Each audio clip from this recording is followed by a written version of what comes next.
Hi, everyone, and welcome to the second episode of Pale Blue Dot. For this episode, I'm going through a slightly different process. You can see I'm starting with a render, and I'm going to do a paint over on top of this to get a completely different aesthetic.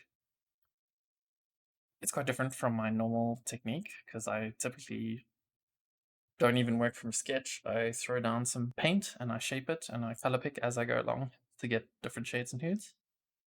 And this time I was doing a completely different process, which is basically blocking in the shapes with the background render as a reference. And then I have some other references on the side, which you can't see here, just for the aesthetic. I was mainly following an aesthetic from an artist known as Snatty. He's a concept artist for Riot Games. He does beautiful environment. Well, I don't know if he works there anymore. But you can see here, I'm just trying to get the aesthetic in the trees, and I want the focal point to be the center of the image, top to bottom, and just trying to get that dappled light in because I think that like catches your eye quite a bit. I'm just using the selection tool to create some hard edges so I can paint inside of that environment. So it's not necessarily on a different layer, but it helps me create hard edges with a normal brush. I'm just blocking in different shapes like the windows and such. Yeah. So like I mentioned, I don't normally follow this process, although these are kind of the colors I would use. The orange here is a timber paneling, um, where you'd have the orange in the light and then more of a traditional brown in the darkness. But yeah, I'd normally try and follow the hues and color pick as I go along, but this time I'm trying to go with a more defined look. Whether that was successful or not, who knows? And here's just paneling these timber panels, which are in the front facade of the building. Just so you can get some definition in the background.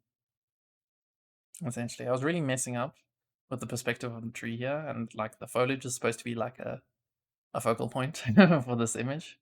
But I eventually sorted out like just at the bottom where the grate is.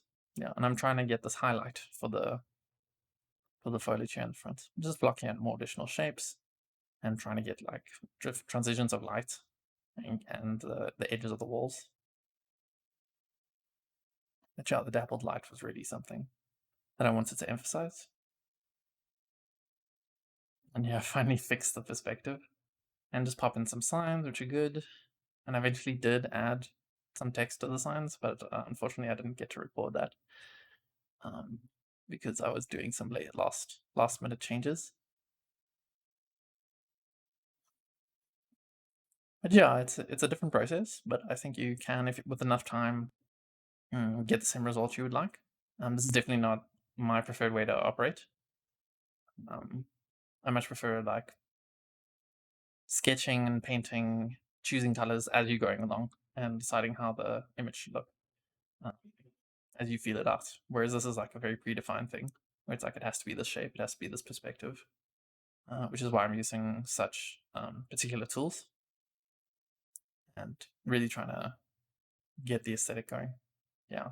So I did eventually paint in some people, and which unfortunately I also did not get to capture, and actually took such a little amount of time, like 5 minutes. But I think they look good. You'll see it in a little bit. Yeah. Here is the final product. So I added some shadows, added some people, and added a boba tea sign in the corner there.